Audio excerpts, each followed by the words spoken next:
여러분, 34년 동안 키워온 중국 시장을 삼성이 먼저 손절했다는 사실 혹시 알고 계셨나요? 그런데 쫓겨난 게 아니라는 게 핵심입니다. 다들 이렇게 생각하실 겁니다. 삼성이 중국에서 밀려 비참하게 짐을 쌌다고요. 그런데 상식적으로 생각하면 앞뒤가 안 맞습니다. 가정 판매는 접으면서 같은 시기에 시안 반도체엔 오히려 돈을 더 쏟아부었거든요. 도대체 이게 무슨 모순일까요? 이 영상을 끝까지 보시면 판도가 완전히 뒤집히는 걸 보시게 됩니다. 진짜 손해본 쪽이 누구인지 함께 파헤쳐 보겠습니다. 2026년 5월 6일이었습니다. 삼성전자가 중국에 한 장의 통보를 보냈습니다. 중국 본토에서 TV와 생활가정 판매를 중단하겠다는 내용이었죠. 연내에 남은 재고를 정리하고 나면 그것으로 끝입니다. 소식이 전해지자 뉴스 헤드라인이 일제히 같은 단어를 띄웠습니다. 철수, 후퇴, 그리고 누군가는 조심스럽게 한 단어를 더 얹었죠. 몰라. 댓글창엔 한숨이 줄을 이었습니다. 한때 중국을 호령하던 삼성이 끝내 백기를 든 거냐는 탄식이었죠. 생각해보세요. 삼성이 중국에 처음 발을 디딘 건 1992년입니다. 한국과 중국이 손을 맞잡은 바로 그 해였죠. 그러니까 이번 결정은 무려 34년 만의 일입니다. 34년이면 갓 태어난 아기가 중년의 어른이 되는 시간입니다. 한 사람의 인생 절반이 통째로 담긴 세월인 거예요. 그런 시장을 삼성이 접었습니다. 헤드라인만 따라가다 보면 영락없이 한 장의 사망 선고처럼 읽힙니다. 세계 1등 기업도 중국 앞에선 결국 무릎을 꿇었구나. 여러분도 뉴스 한 줄을 보며 그렇게 느끼셨을지 모릅니다. 삼성마저 저렇게 밀려나는데 내 직장은 과연 괜찮은 걸까? 마음 한구석이 서늘해지는 거죠. 그런데 여기서 한 가지를 정확히 짚고 가겠습니다. 삼성은 중국에서 완전히 빠진 게 아닙니다. 이번에 접은 건 어디까지나 가전 판매입니다. 매장에서 삼성 PB와 냉장고를 더는 팔지 않겠다는 거예요. 딱 거기까지입니다. 공장은 다릅니다. 수저 후의 가전 공장은 멈추지 않고 그대로 돌아갑니다. 스마트폰 사업도, 반도체 사업도 중국 땅에서 멀쩡히 굴러가고 있죠. 쉽게 말하면요, 가게 간판은 내렸지만 공장 불은 끄지 않은 겁니다. 그런데 많은 뉴스가 이 차이를 뭉뚱그렸습니다. 판매를 접은 걸 두고 중국에서 싹 빠졌다는 식으로 말이죠. 그래서 실제보다 훨씬 비장한 그림이 만들어진 겁니다. 자, 그런데 바로 여기서 이상한 장면이 하나 걸립니다. 삼성이 가전 판매를 접던 바로 그 시기에 중국에 있는 또 다른 사업엔 오히려 돈을 더 부었습니다. 그것도 아주 큰 돈을요. 한쪽 가게에 셔터를 내리면서 같은 동네 다른 등고는 도리어 더 활짝 열었다는 얘기입니다. 망해서 도망치는 회사의 모습과는 어딘가 결이 다르죠. 쫓겨나는 사람이 보일 행동은 아니죠. 상식적으로 생각하면 패배자는 짐을 싸서 조용히 떠납니다. 더 투자할 여유 같은 건 없거든요. 그런데 삼성은 정반대로 움직였습니다. 가전은 정리하면서 다른 한쪽엔 지갑을 더 크게 연 거죠. 이 모순, 일단 머릿속 한 구석에 그대로 걸어두시기 바랍니다. 영상 후반에서 이 단서를 다시 꺼내들 겁니다. 그때 여러분이 알던 그림은 완전히 뒤집힐 겁니다. 도대체 얼마나 밀렸길래 34년을 버틴 시장을 제 손으로 접은 걸까요? 숫자로 보면요, 생각보다 훨씬 처참합니다. 자, 그 처참한 현실을 숫자로 하나씩 펼쳐보겠습니다. 2026년 4월 기준 중국 매장에서 삼성 TV의 점유율은 3.6%였습니다. 10대 가운데 한 대도 채 못 미치는 셈이죠. 그런데 가전으로 가면 숫자가 더 서늘해집니다. 같은 시점, 삼성 냉장고의 점유율은 0.41%, 세탁기는 0.38%였습니다. 쉽게 말하면요, 중국 어느 매장에서 냉장고 1000대가 팔려나갈 때 그중 삼성 제품은 딱 4대 정도였다는 뜻입니다. 나머지 996대는 전부 다른 브랜드의 차지였던 거예요. 여러분 댁에 있는 가전을 한번 떠올려 보세요. 그게 1000대 중 4대라면 매장 직원조차 삼성 자리를 어디 뒀는지 헷갈릴 수준입니다. 있긴 한데 사실상 보이지 않는 브랜드가 된 거죠. 스마트폰은 더합니다. 갤럭시의 중국 점유율은 이제 1%에도 미치지 못합니다. 점유율 순위 5손가락 안에 이름조차 못 들고 그 밖에 기타로 뭉뚱뚱 그려줍니다. 통계표를 아무리 들여다봐도 삼성이라는 이름 석자가 아예 안 보이는 거죠. 세계 1등 기업이 한 나라 통계에서 이름조차 지워졌다는 건 결코 가벼운 신호가 아닙니다. 그런데 말입니다. 처음부터 이랬던 건 아닙니다. 한때 갤럭시는 중국에서 5명 중 1명이 손에 쥔 폰이었습니다. 2014년 무렵 갤럭시는 중국에서 약 20%, 그러니까 1위급 점유율을 찍은 적이 있습니다. 그게 이제 100명 중 1명도 안 되는 자리로 주저앉은 거예요. 5명 중 1명에서 100명 중 1명 아래로. 이 낙차 하나만으로 그 사이 무슨 일이 벌어졌는지 짐작이 가실 겁니다. 그런데 이 판매 철수, 어느 날 갑자기 결정된 일이 아닙니다. 도미노가 한 칸씩 툭툭 쓰러지듯 여러 해에 걸쳐 단계적으로 진행됐습니다. 시작은 2018년이었습니다. 그해 삼성은 선전과 twin진의 스마트폰 공장 문을 닫았습니다. 이듬해인 2019년에는 후이저우의 마지막 휴대폰 공장이 가동을 멈췄죠. 2020년 7월에는 수저우의 PC 공장까지 정리했습니다. 그리고 2026년 마침내 TV와 가전 판매를 접은 겁니다. 한 칸이 쓰러지면 그 다음 칸이 넘어가는 전형적인 도미노였던 셈이죠. 8년 동안 천천히 그러나 멈추지 않고 한 칸씩 무너져 내린 겁니다. 숫자로 보면요, 빠져나간 건 공장만이 아니었습니다. 사람도 함께 떠났습니다. 중국 내 삼성 임직원은 2013년 6만 316명에서 2021년 말 17,820명으로 줄었습니다. 8년 사이 약 70%가 사라진 겁니다. 10명 중 7명이 자리를 비운 셈이죠.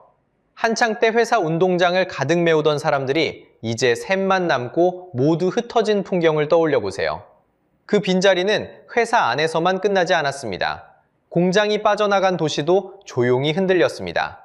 후이저우 같은 공장 도시는 사람과 일자리가 빠지면서 상권이 빠르게 식었습니다. 불씨가 꺼지듯 밤마다 화나던 골목의 온기가 한 칸씩 줄어든 거죠. 공장 하나가 품고 있던 식당과 가게, 그 사람들의 저녁까지 함께 흔들린 겁니다. 한 기업의 손절이 한 도시의 풍경까지 바꿔놓은 셈이죠.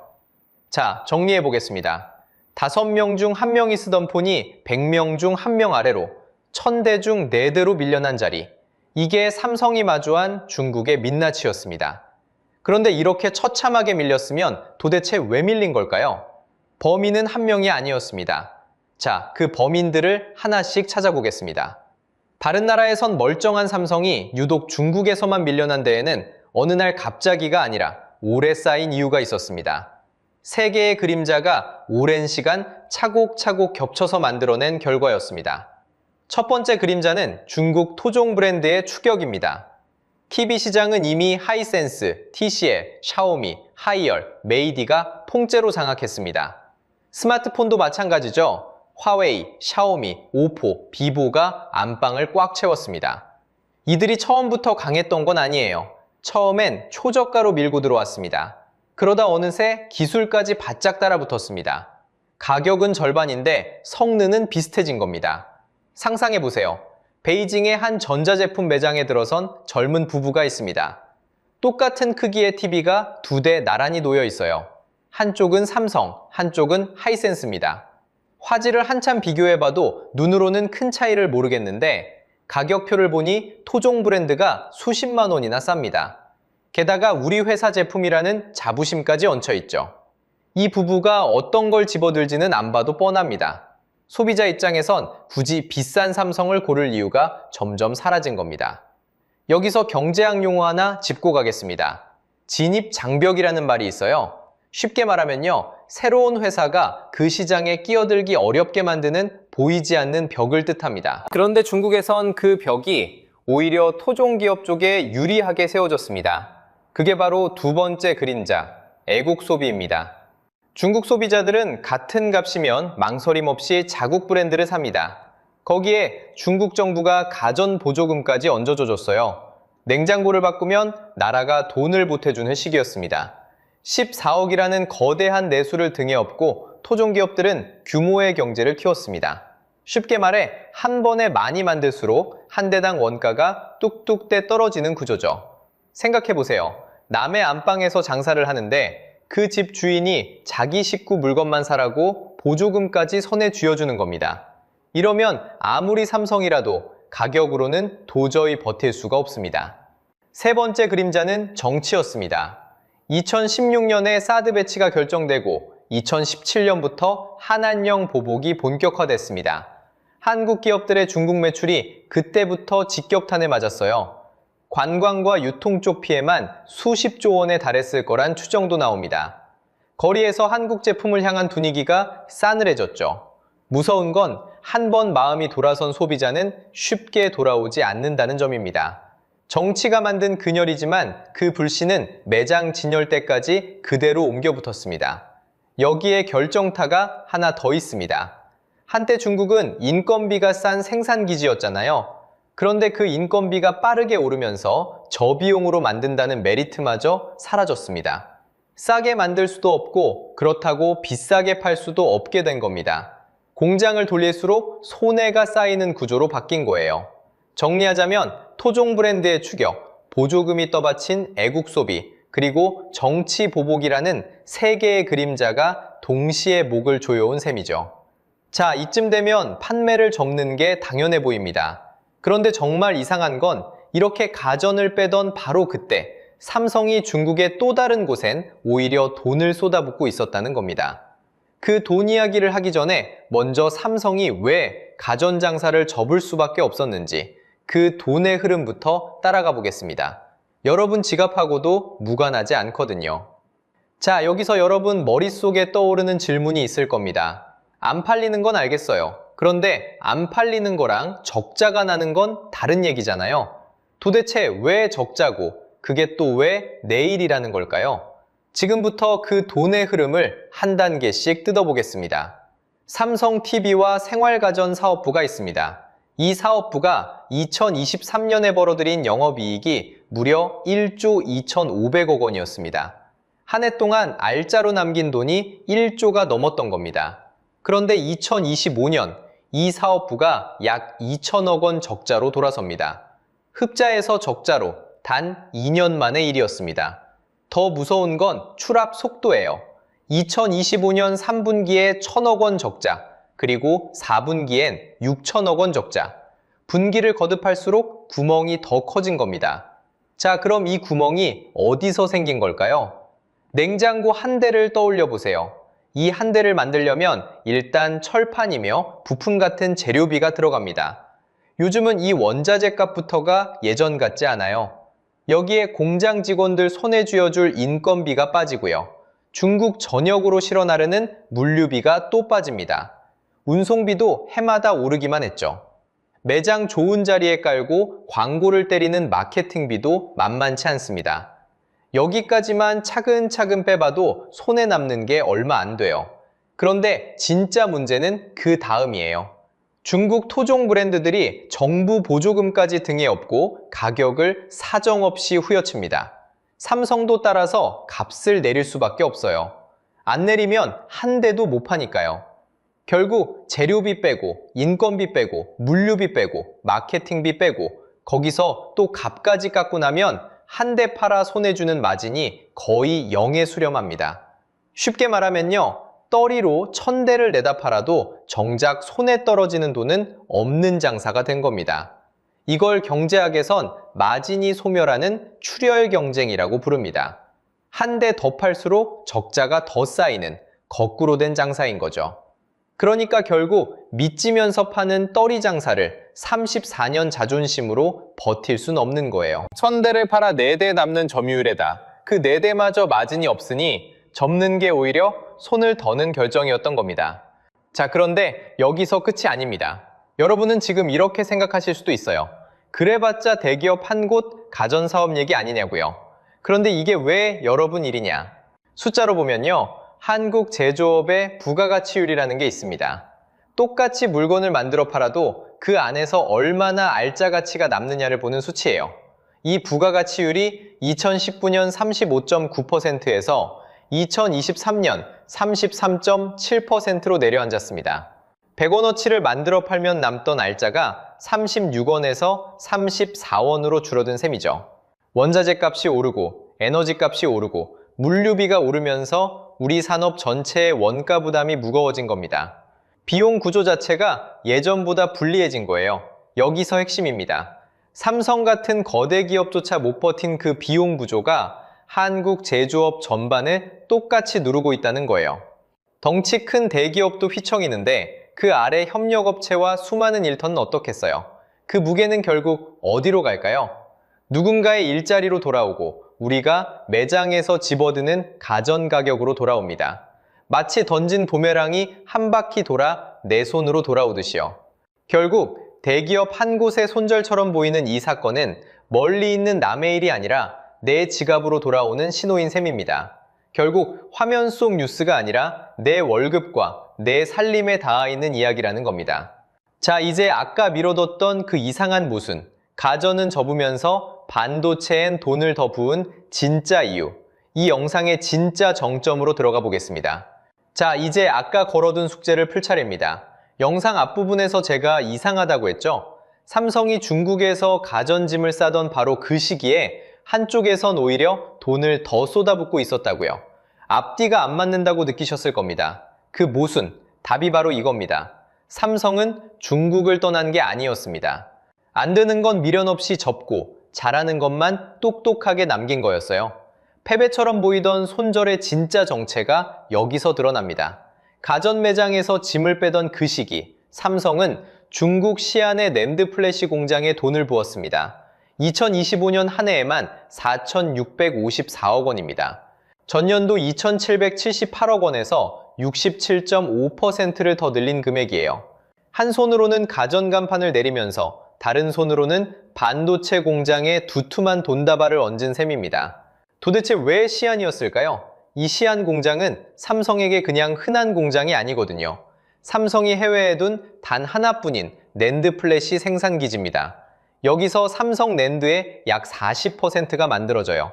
세계 전체로 따져도 시안 한 곳이 지구상 낸드의 10%가 넘는 양을 찍어냅니다. 쉽게 말하면요, 전 세계 메모리 10개 중 1개 이상이 이 공장 한 곳에서 나오는 겁니다. 게다가 지금은 인공지능 때문에 메모리가 없어서 못 파는 시대잖아요. 공장을 풀가동해도 주문을 다 못 받을 정도예요. 만들기만 하면 팔리는 알짜 중의 알짜를 삼성이 굳이 중국에서 뺄 이유가 없었던 거죠. 여기서 핵심입니다. 이걸 경제학에서는 선택과 집중이라고 부릅니다. 손에 쥔 걸 다 붙들지 않고 이길 수 있는 한 곳에 힘을 몰아주는 전략이에요. 적자 나는 가전을 비운 그 자리에 가장 잘 버는 카드를 더 두껍게 깐 셈입니다. 가전만 그런 게 아닙니다. 스마트폰 생산도 일찌감치 베트남과 인도로 폭넓게 나눠놨어요. 지금 삼성 스마트폰의 절반 이상이 베트남에서 만들어집니다. 베트남에만 누적 232억 달러가 들어갔고 약 8만 7천 명이 그 공장에서 일하고 있어요. 웬만한 중소도시의 일자리를 통째로 책임지는 규모입니다. 한 군데에 모든 걸 걸지 않고 위험을 여러 나라에 고르게 펼쳐둔 거예요. 상식적으로 생각해 보세요. 예전 삼성은 중국이라는 한 다리로만 서 있었습니다. 그 다리가 흔들리니 휘청했죠. 그런데 지금은 베트남, 인도, 미국, 한국 4개의 다리로 단단히 버티고 섰어요. 다리 하나가 흔들려도 넘어지지 않는 구조로 몸을 바꾼 겁니다. 자, 그럼 다른 곳은 어땠을까요? 여기서 딱 한 번 바다 건너 회사와 비교해 보겠습니다. 애플입니다. 애플은 아직도 아이폰의 약 80%를 중국에서 조립합니다. 10대 중 8대가 여전히 중국 공장에서 나오는 거예요. 그게 왜 문제냐고요? 이 아이폰이 미국으로 들어갈 때 약 55%라는 관세벽에 부딪힐 수 있거든요. 만원짜리 물건에 5,500원이 세금으로 더 붙는 셈입니다. 쉽게 말하면 이런 그림입니다. 삼성은 먼저 회전문을 빠져나와 바깥 공기를 쐬고 있습니다. 반면 애플은 아직 그 회전문 안에 한쪽 옷자락이 걸려 있어요. 누가 옳고 그르다는 얘기가 아닙니다. 그저 한쪽은 먼저 움직였고 한쪽은 아직 묶여 있다는 구조의 차이일 뿐이에요. 이 회전문에서 발을 빼는 데 드는 비용을 경제학에선 전환 비용이라고 부릅니다. 한번 깊이 들어갈수록 빠져나오기는 더 어려워지는 법이죠. 그래서 다시 처음 질문으로 돌아가 봅니다. 삼성은 중국에서 진 걸까요? 숫자로 보면 답은 분명합니다. 떨이로 내준 건 적자투성이 가전이었고 끝까지 손에 쥔 건 세계가 줄 서서 사가는 반도체였어요. 버린 카드와 남긴 카드가 이렇게 달랐던 겁니다. 통념과는 정반대의 그림이죠. 그런데 말입니다. 그렇다고 우리가 마냥 박수만 쳐도 되는 걸까요? 통쾌함 뒤에 우리가 절대 놓치면 안 되는 그림자가 분명히 남아 있습니다. 자, 여기까지 보면 통쾌하셨을 겁니다. 떠리를 주운 건 중국이고 알짜를 챙긴 건 삼성이었으니까요. 그런데 여기서 마음을 놓으면 안 됩니다. 우리가 환호하는 사이 그림자 하나가 길게 들이오고 있거든요. 솔직하게 짚어보겠습니다. 삼성이 내준 건 명백한 손실입니다. 14억 명이 사는 시장, 지구 인구 5명 중 1명이 사는 그 거대한 안방을 통째로 비운 셈이니까요. 한번 비운 자리를 다시 차지하는 건 닫힌 회전문에 거꾸로 들어가는 것만큼 어렵습니다. 그리고 진짜 경계할 부분은 따로 있습니다. 중국 가전은 이제 안방에만 머물지 않습니다. 하이센스, TCL, 샤오미, 이 세 회사가 자기 집을 넘어 전 세계로 진격하고 있거든요. 숫자로 보면요, 2024년 글로벌 TV 시장에서 중국 3사의 합산 출하량은 31.2%였습니다. 한국 이사는 28.4%, 출하량, 그러니까 몇 대를 팔았느냐로 따지면 중국이 한국을 앞선 겁니다. 다만 오해는 마세요. 이건 어디까지나 배수 기준입니다. 비싸게 받고 제대로 남기는 매출액 기준으로 보면 여전히 세계 1위는 삼성입니다. 10대를 싸게 파는 것과 한 대를 비싸게 파는 건 다른 게임이거든요. 그런데 그 격차마저 좁혀지고 있습니다. 2026년 1분기 기준 2위로 치고 올라온 TCL이 삼성과의 거리를 약 1%포인트까지 따라붙었습니다. 100걸음 앞서 있다고 믿었는데 뒤를 돌아보니 한 걸음 뒤까지 추격자가 와 있는 셈이죠. 안심할 상황이 결코 아닙니다. 한 가지 더 솔직해지겠습니다. 삼성도 중국을 완전히 떠난 게 아닙니다. 떠날 수도 없습니다. 부품의 상당 부분을 여전히 중국에 기대고 있거든요. 이건 삼성만의 문제가 아닙니다. 그 잘난 애플조차 핵심 부품은 중국산에 의존합니다. 쉽게 말하면요, 완전한 탈중국이라는 건 지금 세계 어느 기업에도 환상에 가깝습니다. 그러니 이번 일을 단순한 승패로만 읽으면 핵심을 놓칩니다. 자, 여기서 핵심입니다. 삼성이 보여준 건 무작정 버티는 힘이 아니었습니다. 적자가 부메랑처럼 자기에게 돌아오기 전에 1000대를 팔아 4대밖에 못 남기는 자리를 미련 없이 내려놓은 결단이었습니다. 끝까지 버티는 자존심보다 버릴 줄 아는 용기가 더 어렵다는 걸 보여준 거죠. 그렇다면 앞으로는 어떻게 될까요? 흐름은 분명합니다. 값싼 물량 싸움의 시대는 저물고 인공지능 시대의 핵심인 고부가 메모리와 생산 거점 다변화로 무게추가 빠르게 옮겨가고 있습니다. 그럼 우리 산업은 무엇을 챙겨야 할까요? 방향은 3가지로 좁혀집니다. 첫째, 박리담회를 버리고 비싸도 사게 만드는 고부가 제품으로 갈아타는 겁니다. 둘째, 생산 거점을 여러 나라로 분산해 한쪽이 흔들려도 무너지지 않는 구조를 만드는 거고요. 셋째, 기술이라는 불씨가 새어나가지 않도록 단단히 관리하는 겁니다. 이 3가지가 결국 다음 10년의 생존을 가릅니다. 여기서 여러분께 묻고 싶습니다. 여러분이 삼성의 결정권자였다면 자존심을 걸고 버텼을까요? 아니면 먼저 손절했을까요? 댓글로 여러분의 선택을 들려주세요. 그리고 다음 영상도 예고하겠습니다.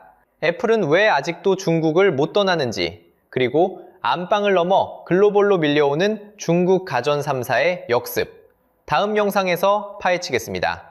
오늘 영상이 유익하고 재밌으셨다면 구독과 좋아요 부탁드리겠습니다.